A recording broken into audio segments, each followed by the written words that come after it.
Hello, કેમ છો?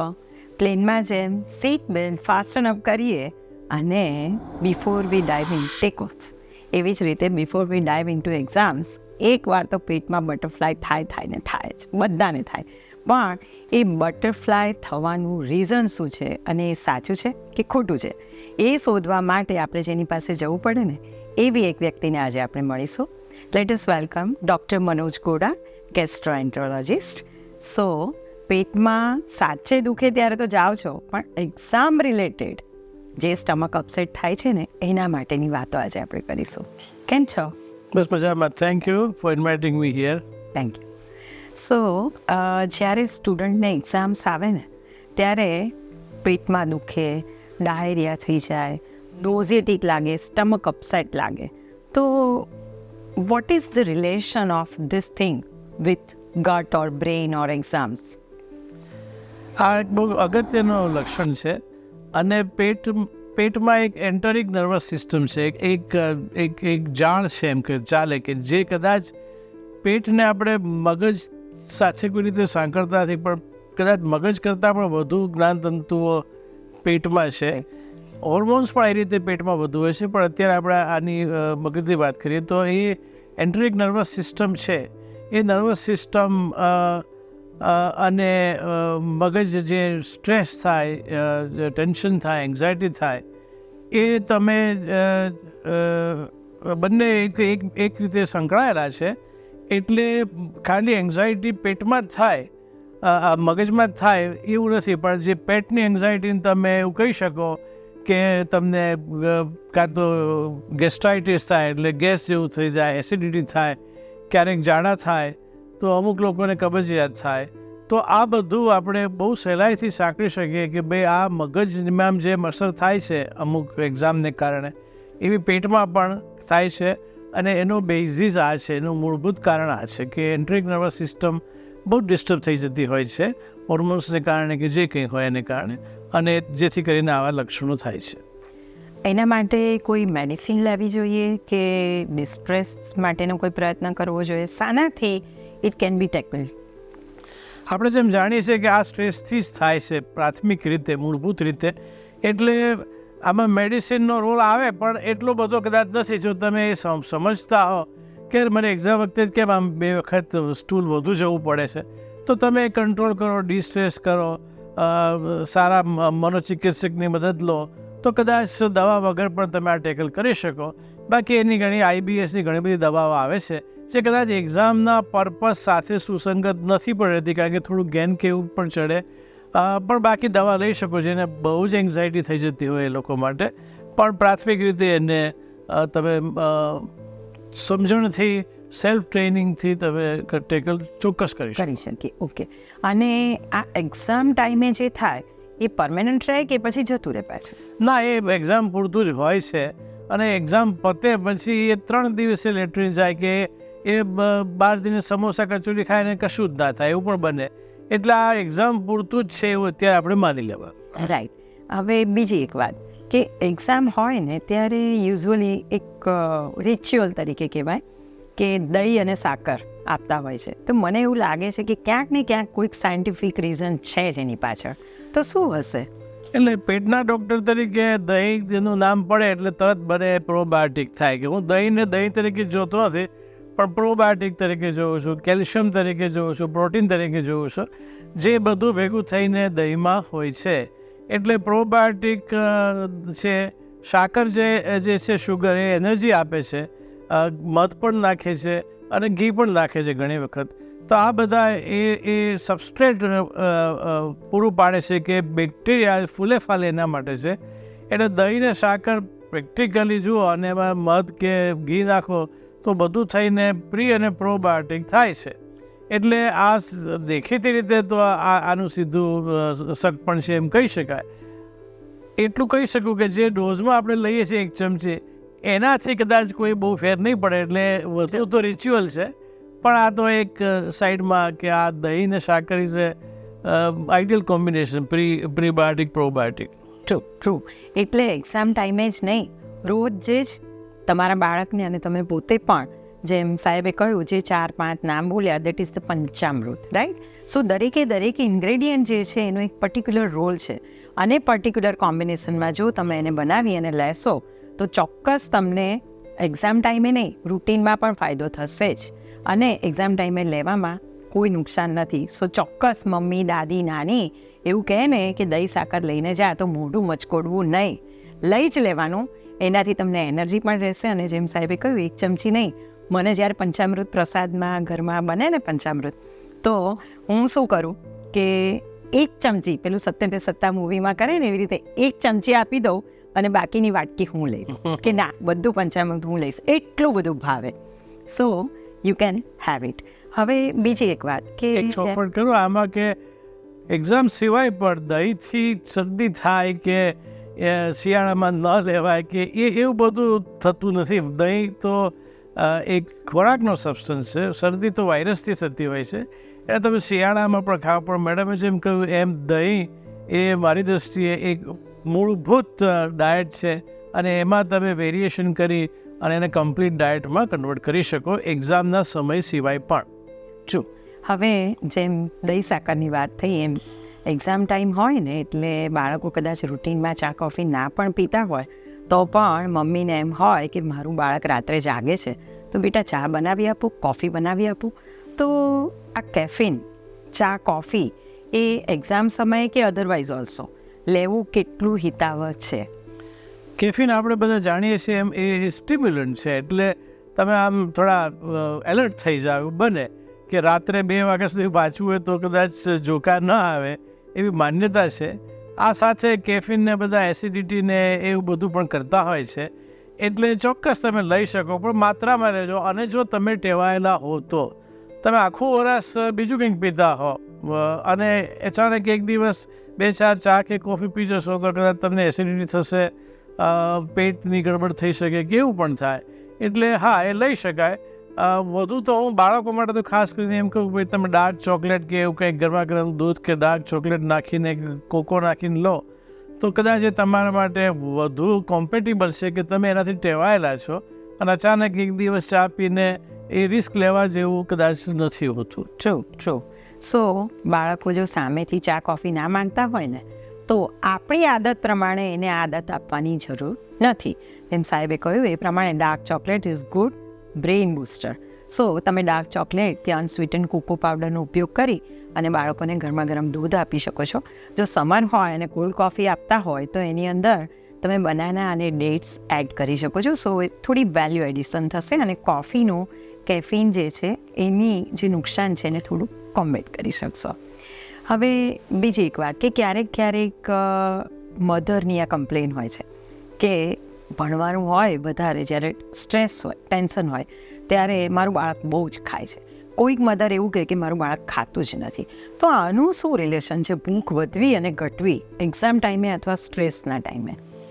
એટલે મોટાભાગે ઓબેસિટીના સંશોધન તરફ પછી એવું ખ્યાલ આવે કે ભાઈ ભૂખ એક અનેક કારણોને કારણે છે. અમુક લોકોને સાયકોલોજીકલ નીડ હોય છે કે કંઈક ખાવ કર્યા કરે એટલે વજન વધી જાય. અમુક લોકોને પેટના પ્રોબ્લેમ હોય, હોર્મોનના પ્રોબ્લેમ હોય તો એ વાસ્તવિક પ્રોબ્લેમ છે. એટલે આપણે જોઈ શકીએ કે એક્ઝામ પૂરતું જ જેને વધુ પડતું ખાવાની ટેવ હોય તો એ સાયકોલોજીકલ ડિપેન્ડન્સ છે. અભૂખ થતી હોય તો એન્ઝાયટી કે ડિપ્રેશન આવી ગયું તો એને કારણે એને અભૂખ થાય અને એ મીડિયમમાં બધા હોર્મોન્સ હોય છે જે બ્રેઇનમાંથી રિલીઝ થતા હોય છે જે તમારા એપેટાઇટ સેન્ટરને કાં તો વધુ પડતું સ્ટિમ્યુલેટ કરે છે અથવા તો ડિપ્રેસ કરી નાખે છે અથવા તો તમને ખ્યાલ જ નથી હોતો અને તમે સાયકોલોજીકલી ખાવા માંડતા હો છો એક્ઝામ સમયે અને 2-4-5 કિલો વજન એક તો બેઠાડું જીવન અને ગમે તેમ બેફામ તમે ખાધા કરો વાંચતા તો એને કારણે આ થતું હોય છે. True. As a gastroenterologist not only for exams પણ રૂટીનમાં પણ સ્ટુડન્ટ્સે શું ખાવું જોઈએ અને ના ખાવું જોઈએ પર્ટિક્યુલર એક્ઝામ ટાઈમે તો ખાસ આપણે એવું કહેતા હોઈએ છીએ ગમે ત્યાં બહાર ખાશો નહીં તો પેટ બગડશે, એક્ઝામ બગડશે, રાઈટ? તો એના માટે તમે શું સજેશન આપો છો? હા, એક બહુ અગત્યનો પ્રશ્ન છે કે શું એક્ઝામ પહેલાં શું બીજી પ્રિપરેશન કરવી. અને આપણે ત્યાં હવે જો કે છેલ્લા 15-20 વર્ષમાં હાઇજીનનું સ્ટાન્ડર્ડ વધતું જાય છે પરંતુ એક્ઝામ પહેલાં તમને કોઈ એવી કાચી વસ્તુ સલાડ છે કે ચટણી છે કે બહારનું પાણી પીવાની ટેવ હોય તો કદાચ તમારે એને લિમિટેડ રાખવી પડે, કારણ કે એ વસ્તુને સ્ટરીલાઇઝ કરવાના કોઈ સારા રસ્તા છે નહીં. તમને 5 સ્ટાર હોટલમાં જાઓ તો પણ સલાડ કે ચટણીમાંથી ઇન્ફેક્શન નહીં આવે એની કોઈ ગેરંટી નથી. એટલે આ એક ધ્યાન રાખવું કે ભાઈ તમારે જો પેટ છેવટે ન બગાડવું હોય તો એક સાદો રસ્તો છે કે ભાઈ ઘરનું કૂક ફૂડ લો અને પાણીનો સોર્સ સારો રાખવો, એ બહુ જરૂરી છે. પછી વધુ પડતા પડીકા કે બહુ સહેલાઈ છે, રાત્રે કોણ બનાવે, એટલે પડીકા ખોલીને ખાધા કરો. તો પડીકા એટલે પ્રોસેસ ફૂડ છે ને, એટલું બધું અંદર સોલ્ટ હોય છે, એટલું બધું સ્પાઇસી હોય છે કે ઘણી વખતે પડીકું છે મને આમ પેટમાં એસિડિટી થઈ જતી હોય છે. એટલે એ તમારે એ મુશ્કેલીને નિમંત્રણ તમે આપી રહ્યા છો એવું કહી શકાય. બહુ વધુ પડતું એસિડિક ખોરાક કે એવું પણ ન લો તો સારું. લીંબુ, ઘણા ટેવ હોય કે લીંબુને પાણી પીતા કરે કે મોસંબીનું જ્યુસ પીતા કરે, તો આ બધા એસિડ છે. અને જો તમને એસિડિટીની ટેન્ડન્સી હોય કે પડીકા ખાઈને જો તમે આ બધું પેટ બગાડ્યું હોય તો તમારી તબિયત બગડશે. વાસી ખોરાક કેવો ન ખાવો, વધુ પડતું ફેટી ફૂડ ખાવું નહીં, કારણ કે એનાથી પેટ તો શિથિલ થાય છે પણ આખું શરીર અને મગજ પણ શિથિલ થાય છે, તો તમે ચપળતા નહીં રહે. એટલે કદાચ ફ્રૂટ લો, મીડિયમ એસિડિટીવાળા ફ્રૂટ જ્યુસ લો, પેટનો કદાચ એક ખૂણો ખાલી રાખો, અને આવા સ્પાઇસી કે ઓઇલી કે વધુ પડતા ફ્રાઈડ ફૂડ ન ખાઓ.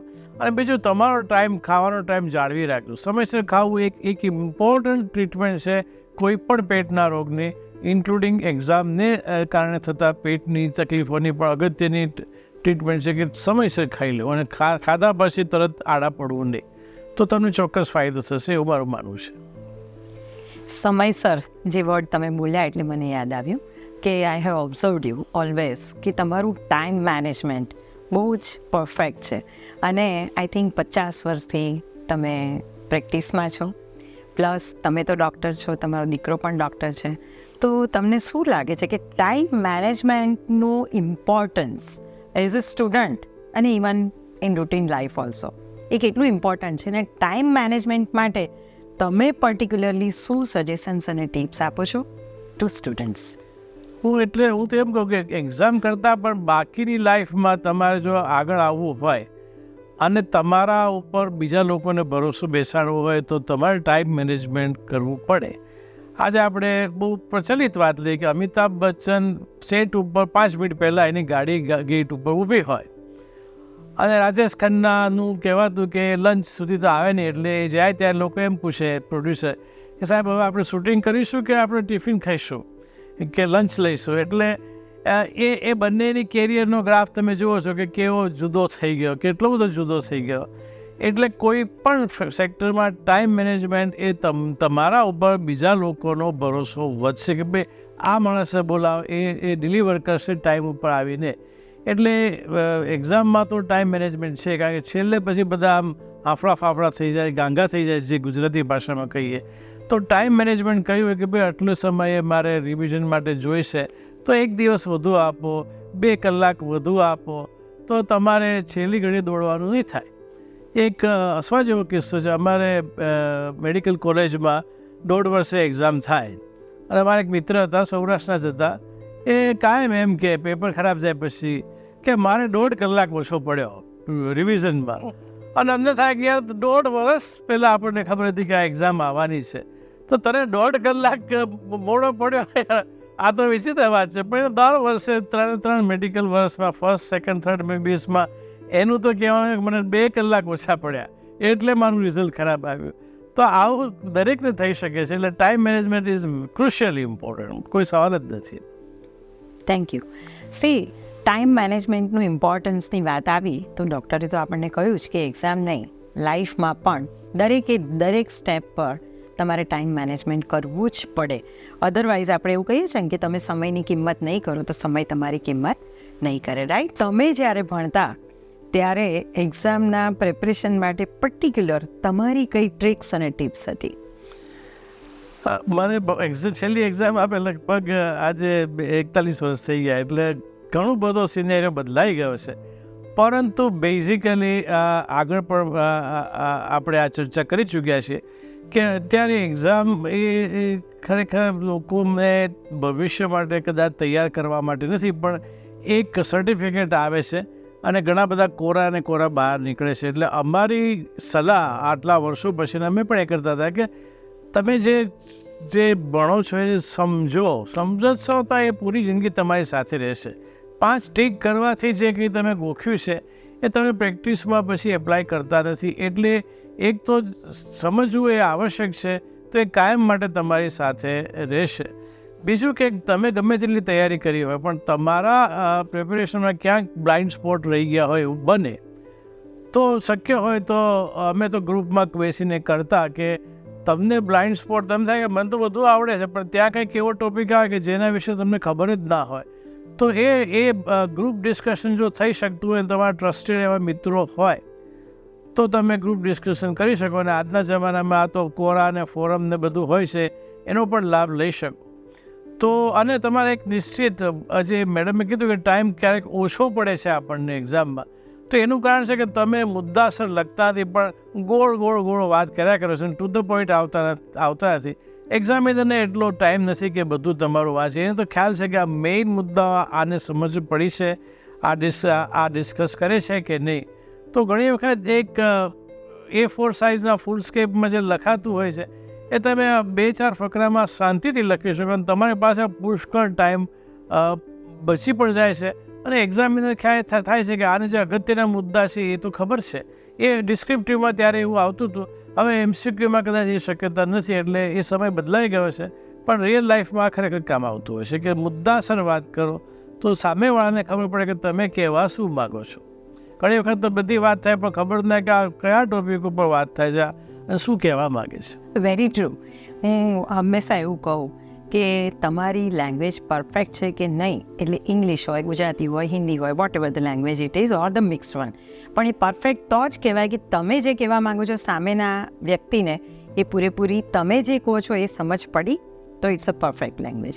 અને જો સમજ ના પડી તો તમે ગમે એટલું સારું બોલ્યા પણ તમે સામેની વ્યક્તિને સમજાવી નથી શકતા, રાઈટ? સો એક્ઝામમાં પણ ટુ ધ પોઈન્ટ, જેમ સરે કહ્યું એ પ્રમાણે ટુ ધ પોઈન્ટ લખતા શીખવું બહુ જ જરૂરી છે. અને ત્યારે જ કરી શકશો કે એક વસ્તુ તમે 2 થી 4, 5 વખત લખશો ત્યારે તમને સમજ પડશે કે ટાઈમ ખૂટે છે કે વધે છે, કે તમે જે કંઈ એક્સપ્રેસ કરી રહ્યા છો એ પરફેક્ટ છે કે નહીં. સો હવે નેક્સ્ટ જે એક્સપર્ટ અથવા તો નેક્સ્ટ ગેસ્ટ આપણા જે છે એ ટીચર હશે, કોચ હશે કે જે તમને એક્ઝામ સમય દરમિયાન ડ્યુરિંગ 3 અવર્સ ટાઈમ મેનેજમેન્ટ કેવી રીતે કરવું, કયા ક્વેશ્ચન ઉપર કેટલું ફોકસ રાખવું, કેટલો ટાઈમ આપવો. ઘણી વખત એવું થાય છે ને કે એક જ ક્વેશ્ચન તમને ના આવડતો હોય એની પાછળ તમે વિચારવામાં 5 મિનિટમાં લખવાનો ક્વેશ્ચનમાં 20 મિનિટ તમે બગાડી દો અને પછી તમને જેમ ડૉક્ટરે કહ્યું ટાઈમ ખૂટ્યો.